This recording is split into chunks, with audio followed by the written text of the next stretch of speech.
Assalamu alaikum wa rahmatullahi wa barakatuh. Alhamdulillahi ala ni'matul islami wa kafa biha ni'ma. All praise and gratitude be to Allah subhanahu wa ta'ala on His blessing of Islam, which suffices as a blessing.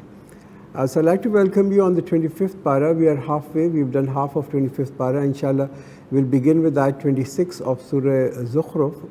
Zukhruf means ornamentation, gold, and I think that's one of the ayahs that's going to be referred in today when we look at the surah. So let's just begin with that 26.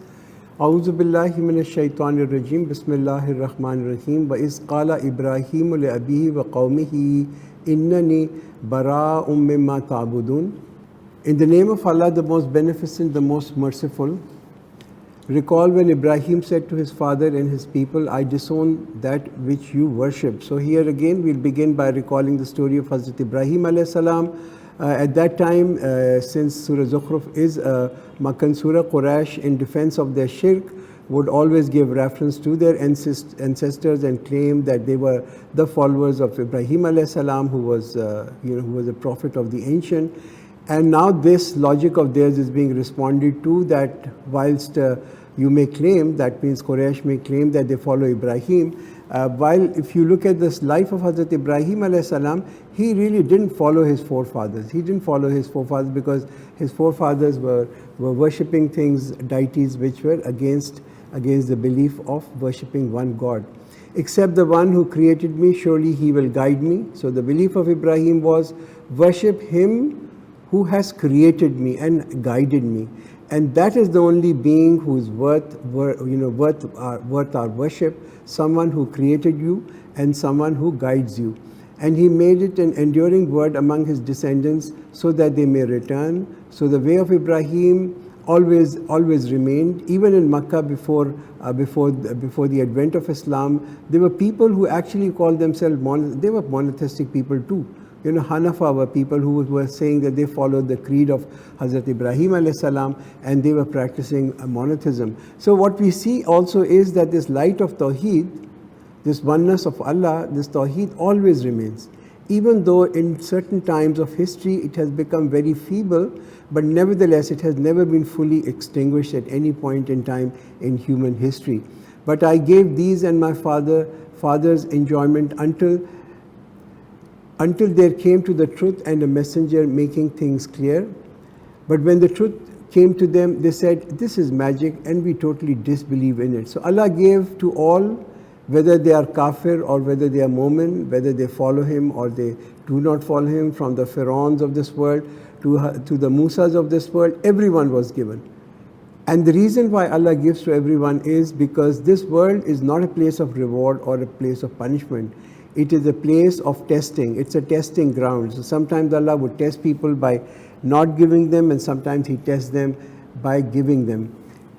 They say, why was this Quran not revealed on a great man from either side of two towns? So the two towns that are being referred in this ayah are the town of Makkah and Taif. And so Quraysh at that time were always questioning that why are people like Walid bin Mughira or Utbah bin Rabi, who had great properties in Makkah and Medina, and they were very rich and influential people, why were they not given this prophethood? So this is this is a questioning of line of questioning, that why were these people not made messengers, since their idea was that they are the more they are richer and more powerful, because they were looking everything with the criteria of success, and for them the success was only success of this world, which can actually be shown by how rich or powerful people are. Is it they who allocate the mercy of your Rabb? We have allocated among them their livelihood in the worldly life, and have raised some of them over others in rank, so that some of them may take service from the others. And the mercy of your Rabb is much better than what they accumulate. So people have this great misunderstanding, even now, that this blessing of Nabuwat is being equated to the wealth or the richness of these people in this world. There is no equation between two. They are not to be joined at all. The fact is that he who gets prophethood, his blessing and rahmat is the greatest and the greatest of all the mercies that are there. While wealth by itself is neither a blessing nor an honor, nor a mercy. Because it's how you use the wealth that really determines whether it's something which is fortune or is it a misfortune. Any thief, any brigand, any murderer can have wealth and power. But do we consider that to be a blessing from Allah? No, we do not consider that to be a blessing of Allah, though they may be rich and powerful. The real blessing of Allah is to be rightly guided. Were it not that all people had become a single creed, we would have caused for those who disbelieve in the Rahman roofs of their houses to be made of silver, and stairs as well on which they climb, and doors of their homes and couches on which they would recline, and embellishment of gold. All this is nothing but a provision of worldly life, and the hereafter with your Rabb is destined for the God-fearing. So if Allah willed, these last 3 ayahs referring, He could make houses of gold and silver for people who do kufr of Allah. That's not a difficult thing. But this test would have been just too severe for the believers to see that all the worldly benefits are going to the kuffar. This would be a great test for the believers. Similarly, if people who had brought Iman were also rewarded because of rewarded with wealth and power in this world, that the more your Iman is, the more rich you are, the more powerful you are in this world, then each one of us, every one of people in this world would have accepted strong faith and claimed that their faith is the strongest. But if that had happened, it would really be impossible to determine who has come into faith because of truth and who has come into faith because of worldly gains. It's like just an example, going to a masjid, particularly for Fajr prayer, if it is said that for every step that you take, you're going to get 1,000 rupees deposited in your bank account, I can bet you on you that the Fajr prayer in a mosque would not be a single row that we see these days, but it would be more than the Jummah prayers. It will be spilling all over the streets. So the point over here is that if people become righteous to gain pleasure of this world, that's not acceptable. Allah wants people to be righteous so that then they can gain His pleasure and the hereafter. Whoever makes himself blind against the advice of the Rahman, we assign from him a shaitan, so he becomes his companion. So the law of guidance and error, that's being repeatedly coming over here, that whoever makes himself blind against the advice of the Rahman. So, this is many times we wonder why Allah would misguide some and guide others. So here this law is being described in just one ayah. Misguidance is for whom? The one who turns away from the zikr of the Rahman. Hence the beginning of misguidance is with this attribute, that the hearts become empty of the zikr of Allah. There's no remembrance of Allah in the hearts. They have this saying in English, empty minds are a devil's workshop, and that's exactly being reflected over here. So when this happened, Allah said, and we assign from him a shaitan, so he becomes his companion. This shaitan is the one which our Prophet ﷺ said is with every person, that with every person there is a shaitan. Now as long as one remembers Allah, the waswasa, the insinuations, the suggestions of the shaitan have no influence on the person. But when shaitan finds that the hearts are empty from the zikr of Allah, he then fills those hearts with animal instincts, and then through them he begins to control the person. And they prevent such people from the right way while they deem themselves to be on the right way.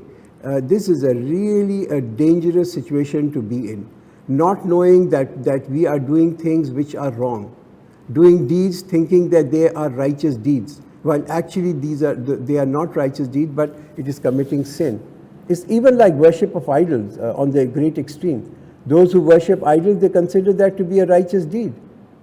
In Islam also, we find many deviant practices that are prevalent today, which have no religious basis. The dance, the gamals, the urs on the grave, the celebrations that sometimes we have for urs and all these are self-created acts of righteousness for which there is no basis in Islam. Now let's just understand what is the rule of a righteous thing. What is neki? What is righteousness? And righteousness is nothing but in following the Quran and the way of our Prophet ﷺ. The only way we can determine if an act is righteous or not is by taking reference from the Quran and by taking reference from the way of our Prophet ﷺ. As an example, if today I announce today is 20th of Rabiul Awwal, on this night we all should actually do a special prayer. And I'm going to lead that prayer. You need to question me. On what basis am I saying this? Is it from the Quran? Did our Prophet instruct us? Did the companion follow this? Did he explain the fazilat of this night and subsequently the companions followed that particular way? If not, then this is something which is self-created. And instead of righteousness, it becomes a bid'at. And every bid'at, every innovation will misguide people. Until when such a person will come to us, he will say, would that there be a distance of east and west between me and you, because you were the worst companion. On the day of judgment, it will be a day of great surprise. Some people will clearly not like the end and would wish that there was a great distance between them and the shaitan. And it will not profit you today since you did wrong. Surely you shall be partners in punishment. So shaitan commands people, and he commands people to all the wrong things, the lewdness, the munkar, the sinful things. Now, if lewdness, sleaze, and shamelessness and brazenness becomes the fashion and trend of the society, and people consider them to be act of charity and act of, like this is great art and culture, these are just words. It's just giving to the shameless thing and brazen and sleaze, you can give a word like this is fashion, like the beauty contest. But honestly, if we think truthfully, who are we really trying to fool? These are just zina of the eyes. And see how newspaper and all the media glorifies them. So every dance is called a performing art. By calling performing art, nothing changes, right? So shaitan has made all these sinful acts seem so good and such righteous deeds for us. So can you make the deaf to hear, or can you guide the blind and the one who is in open error? So this is a kind of a consolation for our Prophet ﷺ, not your fault, not your shortcoming. Deaf will not hear no matter what you say. And if we take you away, still we shall inflict retribution on them. Or if we show you that which we have threatened them, for surely we have full control over them. So sometimes Allah also subjects the disbelievers to these minor azabs, and the reason why He does that is sometimes to shake them up, to kind of wake them out of the complacencies that they are finding themselves in. So hold fast to that which we have revealed to you. Surely you are on the straight path. How do we hold fast? Quran says, hold fast on what has been revealed to you. Hold fast on the revelation. Firstly, and obviously it's simple that we read the Quran. We hold fast by reading the Quran regularly. By our prayer, that we are regular, we are steadfast in our prayer. By our righteous actions, what Quran instruct us to do. But important is that we do not compromise on the truth, and we do not water it down. And certainly this is a reminder for you and your people, and soon you shall be questioned. This is what people will be questioned. People will be questioned, did you actually pass this reminder? Did you pass this message? Did you practice also what you preached? Ask our messengers whom we sent before you, did we ever appoint gods to be worshipped beside the Rahman? And certainly we sent Moses with our signs to Pharaoh and his chiefs. So he said, I am a messenger of the Rabb of the worlds. So when he came to them with our signs, they at once started laughing at him. This is a kind of ridicule and disrespect that people melt out to the messengers. And this is not just in olden time, even now. Look what is happening in France. The people do that. This is a regular thing that they want to ridicule and disrespect the messengers.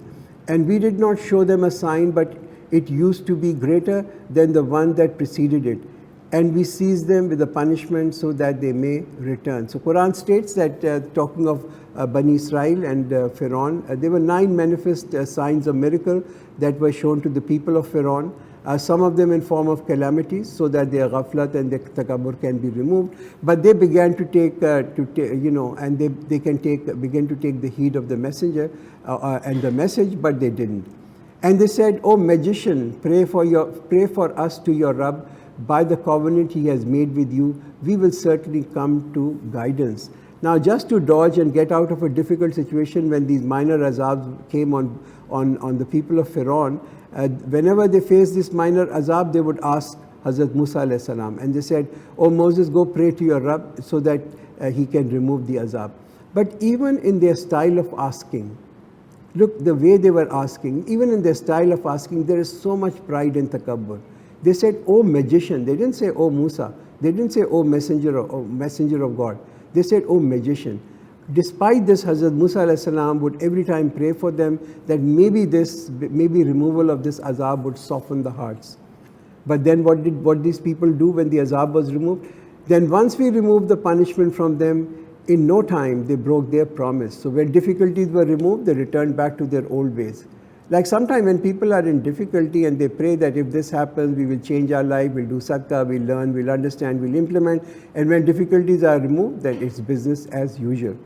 And the Pharaoh proclaimed among his people, saying, O my people, is not the kingdom of Egypt mine, and these rivers flow right underneath me? Do you then not see? Now, you can see the political insight of Pharaoh. He realized that Hazrat Musa alayhi salam is having an influence on people, that influence is increasing. So he makes this awami khitab, right? He calls all the people of Egypt, and he makes this political speech in public, and he counts all the developmental projects that he had undertaken, reminding people of the irrigation system.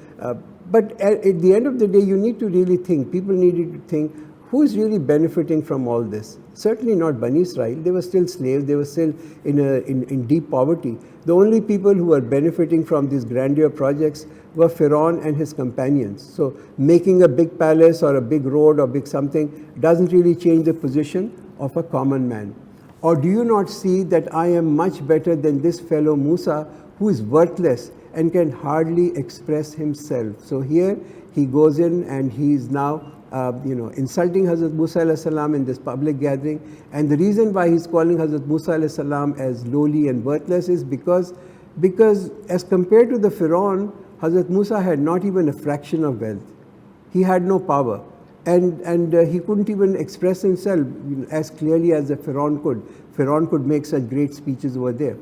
So why were the bracelets of gold not sent down to him, or why did angels not come along with him as companions? Now, this is what Pharaoh is actually creating a dispute in the minds of his people. Some people have this confusion that unless haqq comes from a rich man or from the wealthy of the society, then there's no point in accepting. If some rich man says, if some wealthy people of the society say, then immediately accept it, or otherwise it's not truth. And this is the central theme of this entire surah, Surah Az-Zukhruf. The self-acquired special position, from the worldly point of view. Thus he made fool of his people and they obeyed him. Surely they were a transgressing people. So when Pharaoh was so cruel, when Pharaoh was so brutal, why did people accept his word and follow him? Because these people loved this decadent lifestyle. They all wanted to be a Pharaoh. There was a small Pharaoh inside them. They always longed that we should have a position like the position of Pharaoh. And they were a transgressing people. So as people are, so will their leaders be. Because leaders really come from where? Leaders really come from the nation, from the people of those nations. So when they provoked our anger, we took revenge from them, so we drowned them all together. So when people of Pharaoh and Pharaoh crossed all limits, they met their terrible fate and made them a people of the past and an example for the later generations. When the example of the son of Maryam was cited, behold, your people raised a clamor. And they said, our gods are better, or is he? They didn't cite him to you, but only to dispute. Rather, they are a quarrelsome people.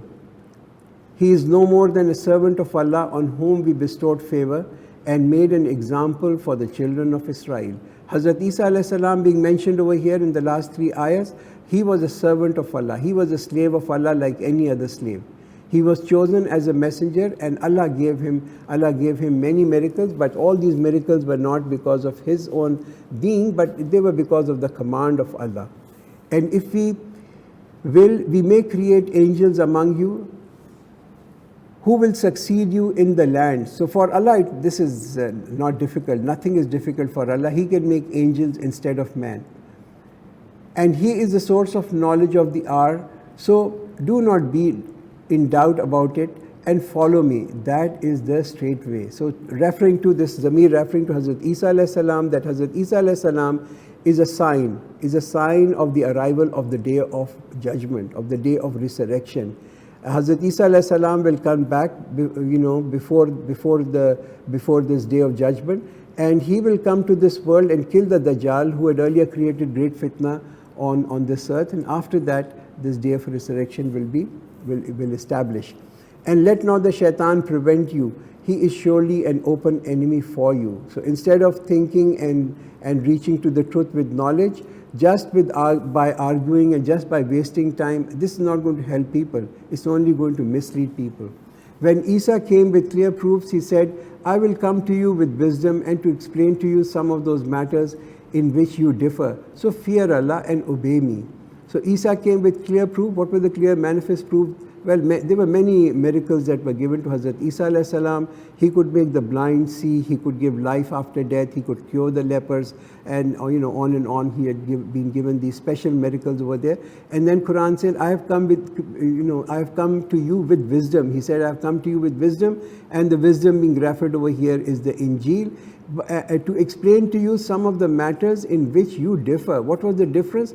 The difference being referred over here was the constant debate between the alims of Bani Israel on various injunctions of the Torah, which had earlier been revealed to Hazrat Musa alayhi salam. Their debate was so much that the rule of the ibadat was completely lost. And they had gone into this nitpicking and going into so many details that the whole rule of the ibadat was completely lost. Surely it is Allah who is my Rabb and your Rabb, so worship Him. That is the straight path. So this is a invitation to the basics, right? Allah is your Rabb and Allah is my Rabb. Accepting Him is really the straight path. Then different groups out of them fell into disagreement. Woe unto the wrongdoers from the punishment of a painful day. So one group opposed Hazrat Isa alayhi salam, and opposed to such an extent that they called him a magician and even ordered that he may be killed. And these were the alims of Bani Israel at that time. The other group, in extreme love of Hazrat Isa alayhi salam, they couldn't keep Hazrat Isa alayhi salam as a slave of Allah, but elevated him to the position of the Son of God. They are waiting for nothing but for the hour to come upon them suddenly, while they did not perceive. So Quran is very clear. Quran is clearing up the confusion on what truth is. If people do not accept that they will, then they will really know, and they will know on the day of judgment. Friends on that day will become enemies to one another, except the God-fearing. So people who are not God-fearing, their close friends who did not stop each other from sinful deeds and encourage them to do good deeds. And they did this because they feared that their friends may not like it. Their friends may become upset. Well, on the day of judgment, they will become extreme enemies of each other. O my servant, there is no fear for you today, nor you will grieve. So this is being said for the believers. Those who believed in our signs and remained obedient. Muslim is the one who submits, right? That's the action of a Muslim. He is obedient at all times and at every time. It's not part-time obedience. It's obedience everywhere and all the time. Quran says, Ya ayyuhallazina amanu udkhulu fis-silmi kaffa. O you who believe, enter into Islam in totality. And that totality, that kaffa, is the most important part. Enter paradise, you and your companions, showered with bliss. Circulated among them will be the dishes and goblets of gold, and there will be whatever souls desire and that which eyes enjoy, and you will be living in it forever. So whatever desires that people had restrained in this world will be amply fulfilled, and they will be complete gratification.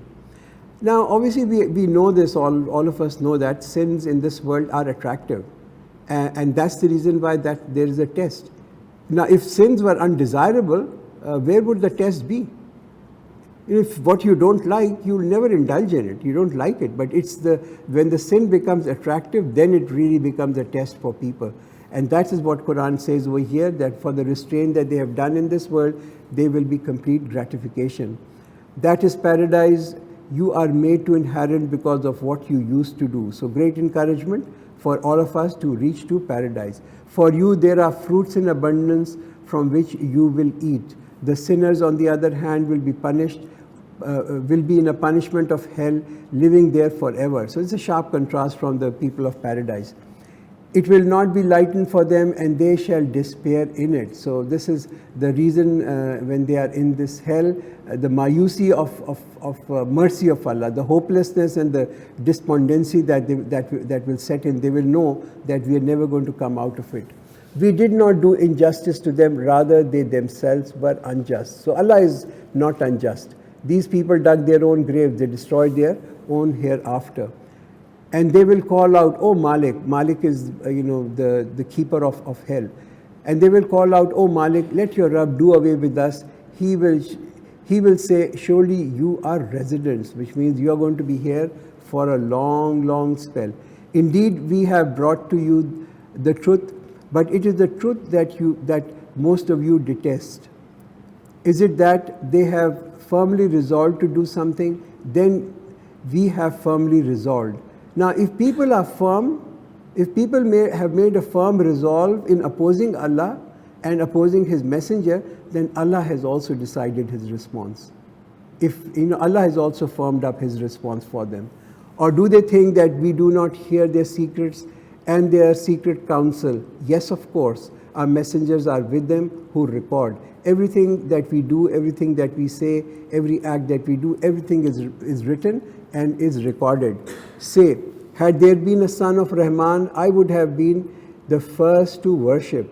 Now, obviously, there is no possibility of this happening, right? There's no possibility of this happening, but it's like us saying, for argument's sake. For argument's sake, if this was there, then this is how I would have acted. And that's what being said over here, that the Prophet would have said, I would be the first to worship. Pure is the Rabb of heavens and earth, the Rabb of the throne, from what they ascribe. Allah has no need. Allah has no need for children. He is free from wants. He is free from desires. And these desires and wants and having a child and having a son is only for the created. So let them indulge in their fancies and play until they face their day that they are promised. So this meeting with Allah is set. Some people will come prepared and others will come unprepared. And He is the God of the sky and the God of the earth, and He is the wise, the all-knowing. There is only one Ilah. There is no separate God for sky and earth. There is only one Ilah. He is the creator. He is the creator of all, and He is the all-powerful. Blessed is the one to whom belongs the kingdom of the heavens and the earth and whatever lies between them. With Him is the knowledge of the hour, and towards Him you are to be returned. So all barakat is with Allah. All barakat with Him. Obey Him, worship Him, pray to Him, feel honored to be His slave, that you are the slave of the all-powerful, that the all-powerful is our master. And those whom they invoke besides Him have no power to intercede except Him who bears witness to the truth while they have knowledge. Now every shirk actually becomes a tawheed in the end. No one says that this universe is run by a peer. No one says that this universe is created by a deity. But where the problem comes in is the concept that the commandment, the hukum, there are shariks, there are other partners who are there for the commandment. And if you ask them as to who has created them, they will certainly say Allah. Then how are they deluded? And that's the test. Who is our creator? Who is our Rabb? Who has created us? No one other than Allah. For His saying, O my Rabb, these are a people who do not believe. So turn away from them and say peace. Then soon they will come to know. With this we end Surah Az-Zukhruf and we begin with Surah Ad-Dukhan. Surah Ad-Dukhan is a short surah, 59 ayahs. Dukhan literally means smoke or it means haze. And one of the ayahs where this word is used. So Bismillahir Rahmanir Rahim, in the name of Allah, the most beneficent, the most merciful. Ha-Mim. So two huruf muqattat that comes over here. Wal Kitab al-Mubin, by the manifest book. Manifest book means it's a clear book. And it's a clear book from the point of view of what? From the point of view of guidance. What to do and what not to do in order to reach paradise. Inna anzalnahu fi laylatin mubarakatin inna kunna munzirin. And we have sent it down on a blessed night. Surely we are the warner. So first part of this ayat, it says, Allah has revealed this night, this in a night of barakat. Which night is this? And again, if we refer to the Quran, we know exactly what night of barakat is being referred in Quran. It's no other night than Laylatul Qadr, because Quran would further go. We'll look at this ayat later towards the end of Quran. Inna anzalnahu fi Laylatul Qadr. Here the word is being replaced with the word Mubarak. Qadr is replaced with Mubarak. Then in Surah Baqarah, we also read this ayat, Shahru Ramzan allazi unzila fihi al-Quran, the month of Ramazan in which the Quran was revealed. So it's very clear that from the Quran, it's very clear that this blessed night that is being mentioned is the Laylatul Qadr, the night of Laylatul Qadr. People make all sorts of nights as blessed nights, and they use this ayat, in order to misguide people. It's very clearly referring to this ayah. This ayat very clearly referring to the Laylatul Qadr, which is in the month of Ramadan. Now, the second part of this ayat says, surely we are a warner. Normally, the purpose of sending a messenger is, Quran uses two words, Bashir and Nazir, giver of good news and for warning. Here, only one role is being pointed out, as a warner. Why? Because here, we see people are on a path of destruction. Hence, there is a sense of urgency. Like if you see someone who is about to drink, and he's about to drink a glass of poison, we won't first go and give him a good news, right? Well, this is the end of time, right? We won't go and give him. Instead, we will warn him. We will stop him. And that's exactly how, the style of Quran over here is. In that, every wise matter is allocated. Through a command from us, surely we are the sender. As a mercy from your Rabb, surely He is the all-hearing, the all-knowing. So the maqam and authority and position and majesty of Allah being stated over here, that the hukum of Allah, His decisions have been revealed in form of the Quran. This is the decision of Allah. It's a hukum of Allah in form of Quran. And it is His rahmat, the rahmat of Allah, that He has provided us with the light which will help us in determining what is right and what is wrong. The Rabb of the heavens and the earth and whatever there is between them, if you are believers. There is no God but He. He gives life and causes death. He is your Rabb and the Rabb of your forefathers. The kalam of Allah is not to be taken lightly, because He is the creator of all. He is the Rabb, He is the provider for all. But they, being in doubt, are playing around. So doubts and suspicions are very corrosive, very damaging, because they corrode the power of amal, the power of action, the doing things. So wait for a day when the sky brings a visible smoke. That will envelop people. This is a painful punishment. O our Rabb, remove from us the punishment. Surely we are believers. How will they take lesson while there has already come to them a messenger making things clear? Then they turned away from him and said, He is tutored, possessed. Surely we are going to remove the punishment for a while. Surely you will revert. On the day we will seize you with a great seizure. Surely we will inflict retribution. Here reference to the day of judgment, when accountability will be taken, and great seizure and great day of great retribution and accountability.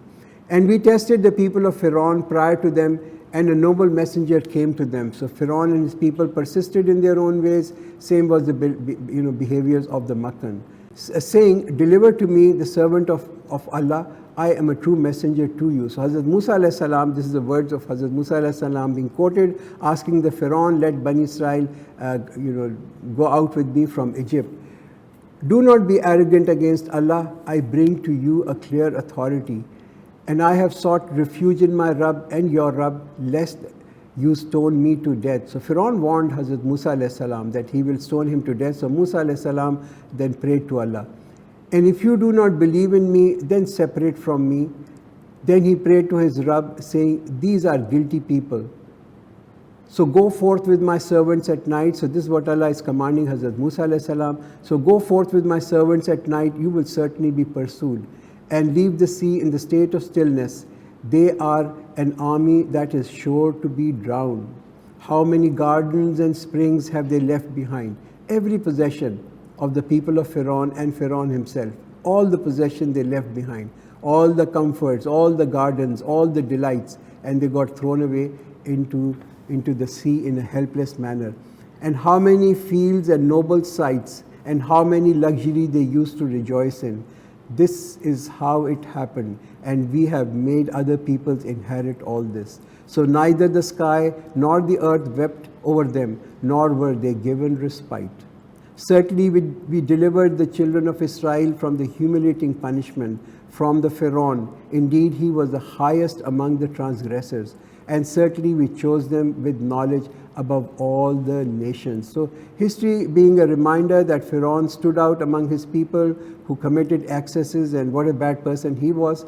And so Allah chose Bani Israel and gave them knowledge and gave them a status highest above all the nations. And we gave them signs in which there was a manifest trial. So gave Bani Israel freedom. That was a great trial, great namas, and tested them to prove their worth, that they can do sabr. And sabr on what? Sabr on temptation. Most surely they will say, there is nothing more than our first death, and we are not going to be resurrected. So this is the word of the atheist. So bring our fathers if you are truthful. If everything was shown here, what would be the test be? Why would there be a test if everything is visible? Are they better, or the people of Tubba and those who were before them? And we have destroyed them, and they were indeed guilty.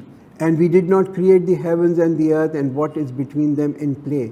Nothing Allah would create, not even a blade of grass without a purpose. Everything has a purpose. If belief in hereafter is removed, then this whole world becomes, completely purposeless. And we did not create both, but with a purpose, but most of them do not know. So majority of people, Quran is saying over here, majority of people live in this world as if there is no accountability.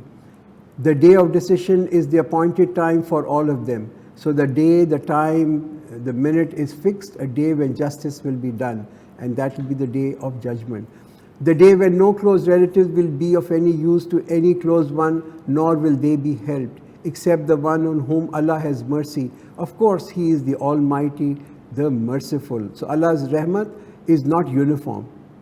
It is not uniform for all, but would be dependent upon the amal, upon the deeds of people. Indeed, the tree of Zakkum, this is a special tree that grows in hell, and which is called the tree of Zakkum. It's a dreadful tree, no doubt. Anything about hell must be dreadful, but this tree is particularly a dreadful tree. Is the food of the sinful. Like molten brass, it will boil in their bellies. This tree of Zakkum will be a horrible sight, awful to look at. Yet the sinful will be forced to eat it because of the hunger. One of the azabs of hell, among the many azabs of hell, one of the azabs of hell is extreme hunger and extreme thirst. Like the boiling of scalding water, seize him, then drag him into the midst of hell. Then pour on his head some torment of boiling water. Why pour torment of boiling water on his head? Because all the takabbur, all the arrogance and all the pride is there inside our head. Taste, indeed you are the mighty, the honorable. So in this world, following deen seemed to be difficult to these mighty and honorable people. It was a great inconvenience. It was socially not accepted. It was causing financial loss. But imagine the kind of disgrace that they will face in the hereafter. Surely this is what you used to be skeptical about. So, this doubt is such a great destroyer. Indeed, the God-fearing will be in a secure place, in gardens and springs. They will be dressed in fine silk and thick silk, facing each other.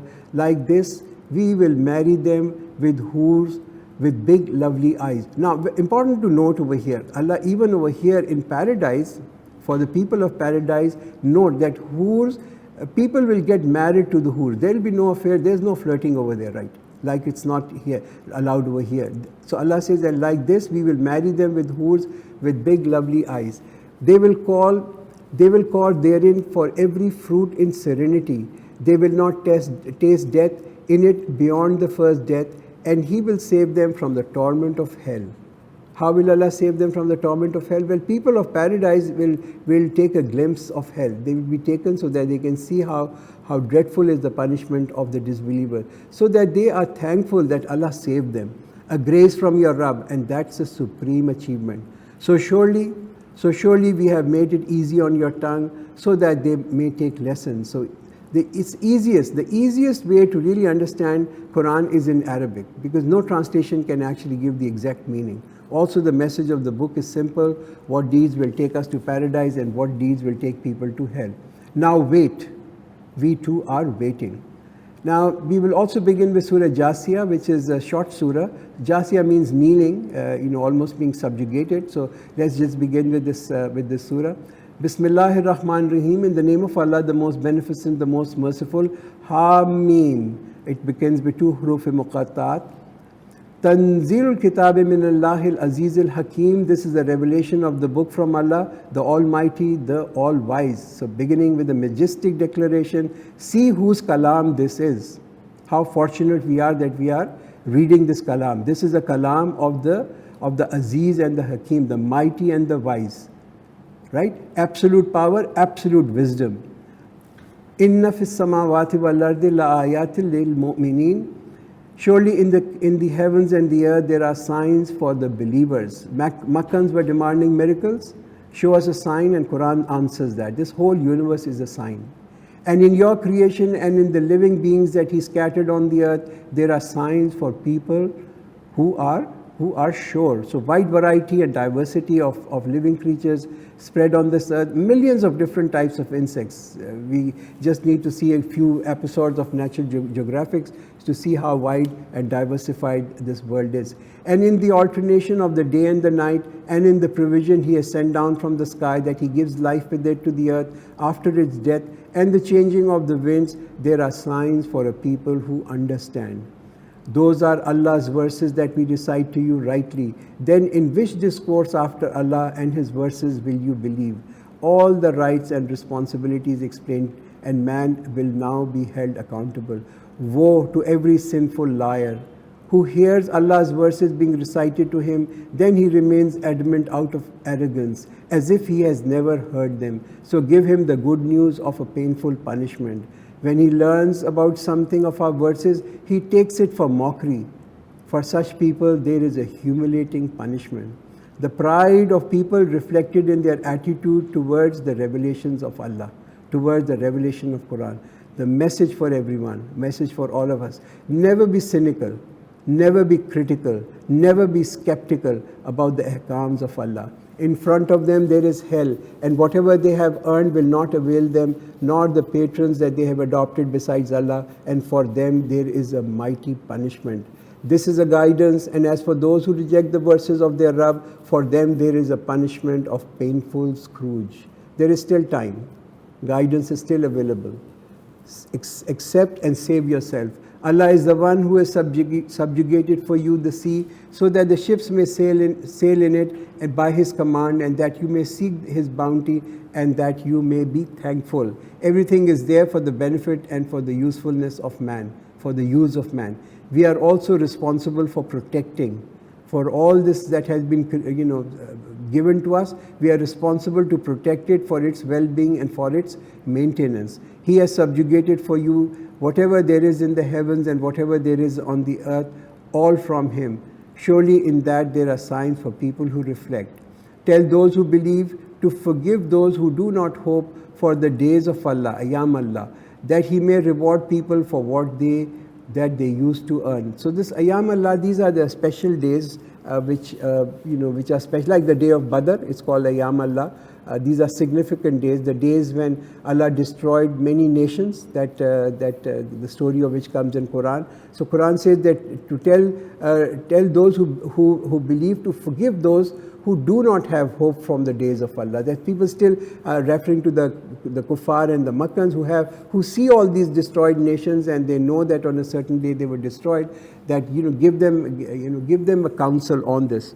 Whoever acts righteously, it is for his own benefit, and who does evil, it is against his own soul. Then towards your Rabb you will be returned. And indeed we gave the children of Israel the book and wisdom and prophethood, and we provided them wholesome things and preferred them above all people of the world. So despite all these favors given to Bani Israel, yes, they still chose misguidance. And we gave them clear commandments of the matter, so they did not fall into disagreement except out of mutual jealousy after knowledge had come to them. Surely your Rabb will judge between them on the day of judgment in the matters in which they used to differ. then we have put you on a certain way of the matter, so follow it and do not follow the desires of those who do not know. Instructions being given to our Prophet ﷺ to follow the truth, not be influenced by the low desires and the demands of the kuffar. Surely they will never help you against Allah in the least. And surely the wrongdoers are friends of one another, and Allah is a friend of the God-fearing. These are insights for the people and guidance and mercy for a people who are certain.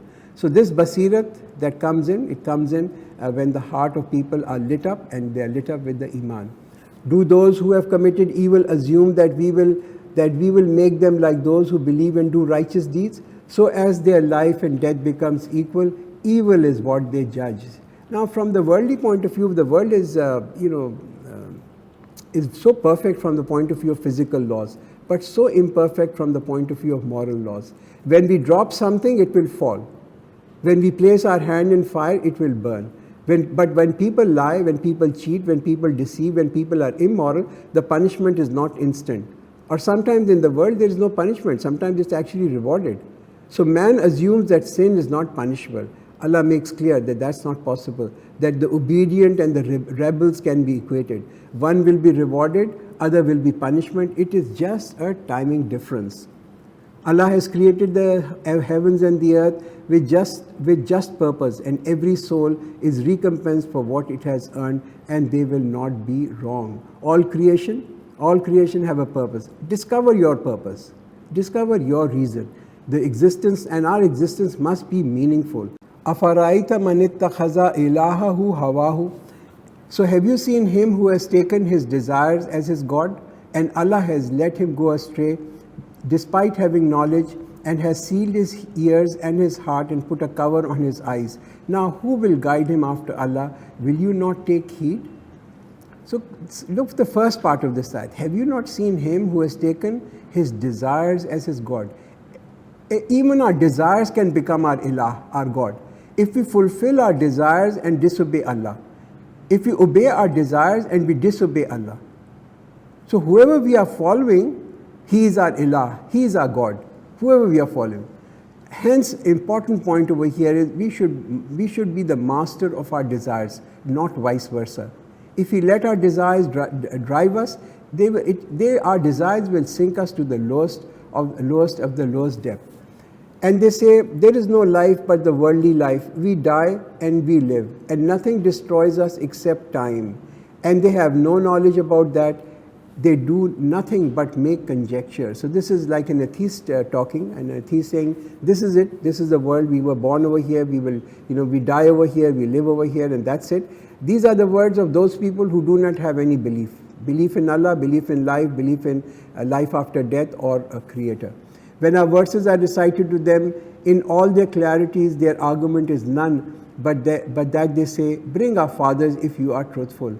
Say Allah gives you life, then makes you die, then He will assemble you on the day of judgment, in which there is no doubt, but most people do not know.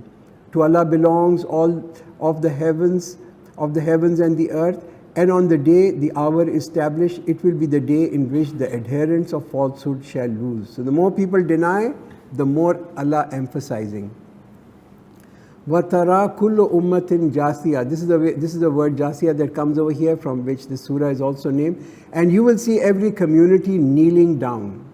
Every community will be called, and you will see every community kneeling down. Every community will be called to its book. Today, you will be recompensed for what you used to do. So people will be brought down on their knees, subjugated, and that's the word Jathiya used over here. This is our book that speaks against you with justice. Surely we recorded all that you used to do. A speaking book. 1400 years people probably couldn't understand what a speaking book is. Now we know what speaking books are. A speaking book, and so this is an ayah for our time. Then as for those who believed and did righteous deeds, their Rabb will admit them to His mercy. That is indeed an evident achievement. And as for those who disbelieved, had my verses not been recited to you, but you showed arrogance and you were a guilty people. So this takabbur and this pride is that knowing that this is a commandment of Allah, yet not accepting it, yet not being obedient to it. And when it is said that Allah's promise is true and there is no doubt in the arrival of the hour. You said, we do not know what the hour is. We do not think about it but an assumption, and we are not all sure. So Quran mentions the skeptics. They don't completely deny, but they are also not fully accepting it. And revealed to them will be the evil of what they did, and that which they mocked shall encompass them. So one who has no belief in paradise, obviously why should he be sent to paradise if someone never really believed in it? And it will be said, today we forsake you as you neglected the meeting of this day of yours, and your abode is fire, and there is none to help you.